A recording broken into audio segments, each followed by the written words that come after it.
नमस्कार। आज है 23 जून और आज है एक महान नेशनलिस्ट लीडर, भारत के जो फाउंडर रहे हैं जनसंघ के, डॉक्टर श्यामा प्रसाद मुखर्जी, उनका बलिदान दिवस। सबसे पहले एक जम्मू वासी होते हुए और एक डोगरा होते हुए मैं उनको अपनी भावपूर्ण श्रद्धांजलि देता हूं और उनका आभारी रहूंगा हमेशा इसके लिए कि एक आंदोलन जिसने जम्मू की धरती से जन्म लिया था, जो बाद में प्रजा परिषद का एक आंदोलन बना, यहाँ की एक पॉलिटिकल पार्टी का, जिसका एम था कि एक देश में एक विधान, एक निशान और एक प्रधान रहेंगे, दो विधान, दो निशान, दो प्रधान नहीं चलेंगे। तो ये आंदोलन जो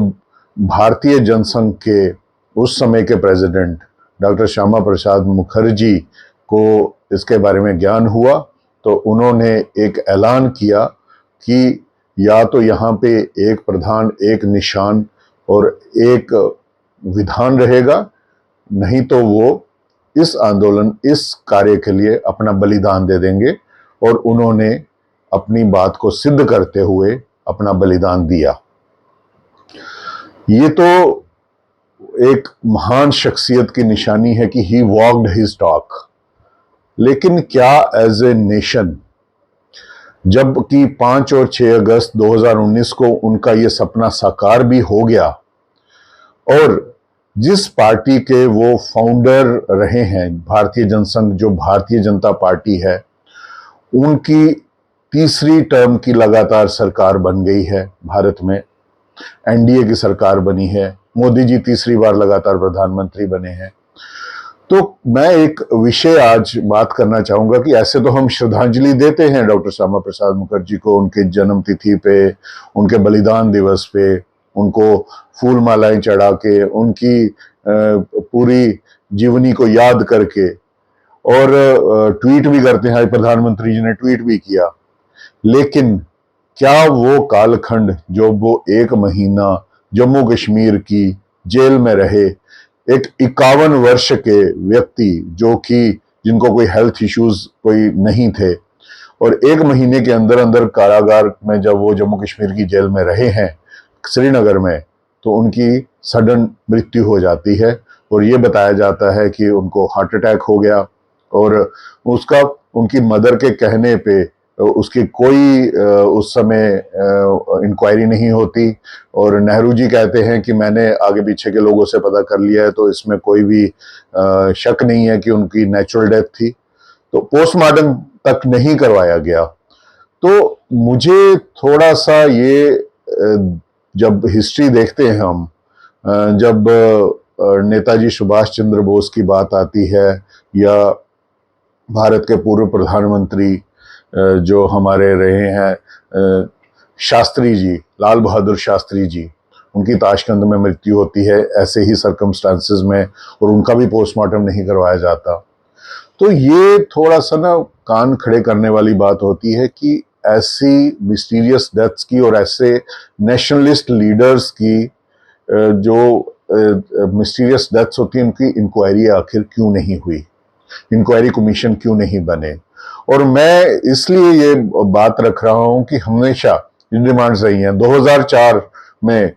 पूर्व प्रधानमंत्री श्री अटल बिहारी वाजपेयी ने यह आरोप लगाया था कि डॉक्टर श्यामा प्रसाद मुखर्जी की जो अकस्मात मृत्यु हुई थी, जो उन्होंने बलिदान दिया था, दैट वाज नेहरू कॉन्स्पिरेसी। वर्ष 2011 में भारतीय जनता पार्टी जब अपोजिशन में थी, तो उन्होंने रेटेरेट किया कि इसके लिए इंक्वायरी कमीशन बनाया जाए, इंक्वायरी की जाए। वर्ष 2019 में जेपी नड्डा जी जो भारतीय जनता पार्टी के प्रेसिडेंट हैं, उन्होंने उनके बलिदान दिवस पे मांग की कि अभी तक आरोप लगाया कि कांग्रेस ने कभी इंक्वायरी नहीं करवाई, नेहरू जी ने इसका जो है वो मना कर दिया। लेकिन मैं इन्हीं भारतीय जनता पार्टी के नेताओं से पूछना चाहता हूं कि अब आपकी तीसरी टर्म की सरकार है, आप जम्मू कश्मीर में अब यूनियन टेरिटरी है, आप ही इसको रूल कर रहे हो, तो अब कौन सी समस्या है या कौन सी रुकावट है कि आप डॉक्टर श्यामा प्रसाद मुखर्जी की जो मृत्यु हुई है उस पर इंक्वायरी कमीशन क्यों नहीं बन रहा है? आज आपको कौन रोक रहा है? आज आप अपोजिशन में तो नहीं है, आप पावर में हैं और लगातार तीसरी टर्म में आए हैं, तो सही श्रद्धांजलि डॉक्टर श्यामा प्रसाद मुखर्जी जी को तभी होगी जब उनके जो बलिदान हुआ जिस समय, उस समय के सर्कमस्टांसेस पे डिटेल में इंक्वायरी की जाए। आज रिसोर्सेज सेंटर के भी और union territory of Jammu Kashmir के भी आपके हाथों में है। आप इसको आराम से एक कमीशन बना के इसकी इंक्वायरी डिटेल में कर सकते हैं, ताकि उस समय की सच्चाई सामने आए। यदि कोई फाउल प्ले उस समय की शेख अब्दुल्ला सरकार ने किया है तो वो दुनिया के सामने आए, उनका भी जो है सही चेहरा सामने आए, उनको भी शक की नजरों से क्यों देखा जाए। अगर उनका कोई कसूर नहीं है तो उनको भी बेकसूरवार ठहरा दिया जाए, और अगर कसूर है तो दुनिया के सामने पता चले कि इन्होंने क्या षड्यंत्र किया और कैसे एक भारत के प्रमुख नेता जो सिर्फ 51 वर्ष के थे और अच्छी सेहत में थे, उनका अकस्मात निधन एक जेल में एक कस्टडी में रहते हुए कैसे हुआ। और सबसे बड़ी हैरानी की बात है कि डॉक्टर श्यामा प्रसाद मुखर्जी की माता ने पत्र लिखा नेहरू जी को, और नेहरू जी ने बस ये कह के टाल दिया कि मैंने तो आगे पीछे वालों से पूछ लिया, उन्होंने कहा जी कोई शक शुबा नहीं है। ये किस तरह की इंक्वायरी होती है। तो लेकिन जिस पार्टी का आज रूल है, जिस पार्टी के प्रधानमंत्री तीसरी बार लगातार टर्म में आए हैं, हैट्रिक बनाई है उन्होंने, तो उनका दायित्व बनता है कि जो उनके one of the tallest leaders जो रहे हैं डॉक्टर श्यामा प्रसाद मुखर्जी, उनके फाउंडर रहे हैं भारतीय जनसंघ के, जो आज भारतीय जनता पार्टी है, उनकी जो मिस्टीरियस डेथ हुई थी उसके लिए इंक्वायरी कमीशन बनाना इनका, मुझे लगता है कि एक बहुत बड़ी ड्यूटी है जो अभी तक नहीं निभाई है। और आज जो इनका 71वां बलिदान दिवस है, मैं उस पर यह मांग करता हूं कि जो केंद्र की सरकार है और यूनियन टेरिटरी की जो J&K यूटी की एडमिनिस्ट्रेशन है, वो डॉक्टर श्यामा प्रसाद मुखर्जी की मिस्टीरियस डेथ पे एक इंक्वायरी कमीशन बनाए, टाइम बाउंड तरीके से उसकी रिपोर्ट वापस सामने लाई जाए, ताकि दूध का दूध और पानी का पानी सामने आए। मैं फिर से एक बार डॉक्टर श्यामा प्रसाद मुखर्जी को उनके बलिदान दिवस पे भावभीनी श्रद्धांजलि देता हूं। नमस्कार।